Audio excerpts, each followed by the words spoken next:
Welcome to the deep dive. Ever been on a project where, the official rules say one thing, but everybody actually does something else? Or maybe a team just clicked, not because of some big strategy, but just an unspoken way they work together. Well, today, that's exactly what we're diving into, how small gestures shape project culture. hmm And for this deep dive, our insights are drawn from the excellent book, Project Management for Project Managers by Orlando Casabon. Our mission really is to pull back the curtain on those invisible forces. Yeah, the unwritten rules, the informal ways of doing things that actually shape behavior and ultimately project success.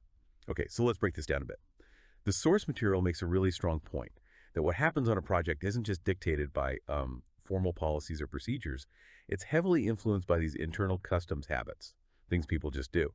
And these often fall under the umbrella of organizational process assets, or OPAs. Right. And what's really interesting there is how broad that term OPA actually is. We tend to think, oh, templates, procedures, checklists, formal stuff. But crucially, it also includes these informal practices, the unwritten customs, the, accepted ways things are really done around here. And these aren't just minor things.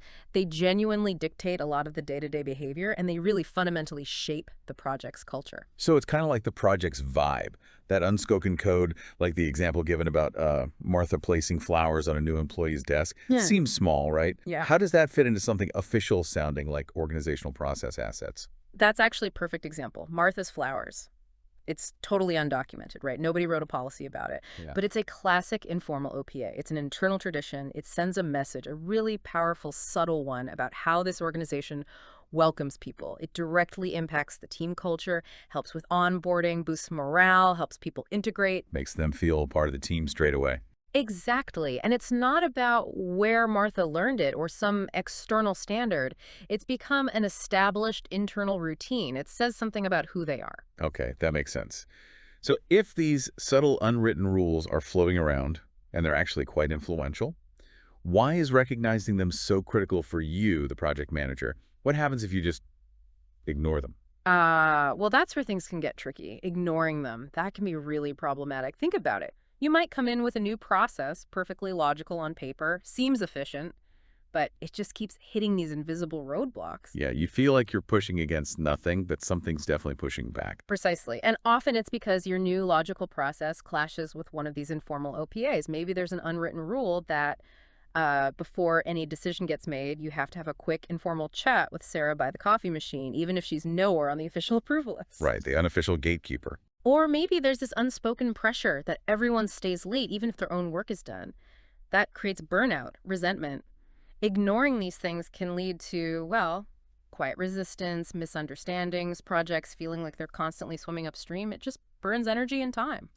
So it's not just about avoiding mistakes then, it's almost about leveraging these informal currents. Hmm. Can you actually do anything about them? I mean, how does a project manager spot these things or, dare I say, maybe even shape them a little? Absolutely, you can. And you should try. Think of it like developing cultural awareness specifically for your project environment. First step is just observation. Really watch. What are the team rituals? Who do people actually go to for advice? Not just who the org chart says they should. How does information really travel? Looking beyond the surface. Exactly. And second, you need to participate in those less formal settings. The team lunch, the quick chats before a meeting starts. That's often where you pick up on the real dynamics, the unspoken rules. Once you start seeing them, you have chases. Maybe you see a negative OPA, like that pressure to stay late, and you can gently try to nudge it, maybe by visibly leaving on time yourself when your work is done. Or you spot a positive one, like Martha's Flowers, and you think, how can we reinforce this? Maybe even make it a bit more visible. So you can kind of validate the good one. Right. It shifts your role. You're not just managing tasks and timelines anymore. You're actively helping to shape the project's environment. It's very DNA. And honestly, that's where the real influence and often the real success comes from. That's a powerful way to think about it.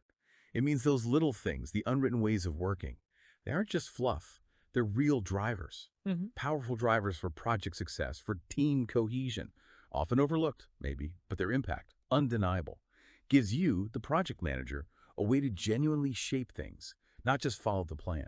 We've really only scratched the surface today, exploring these subtle forces that shape our work. There's so much more here.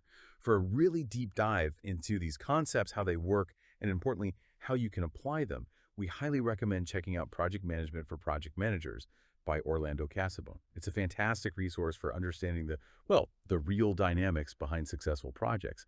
Definitely worth a read.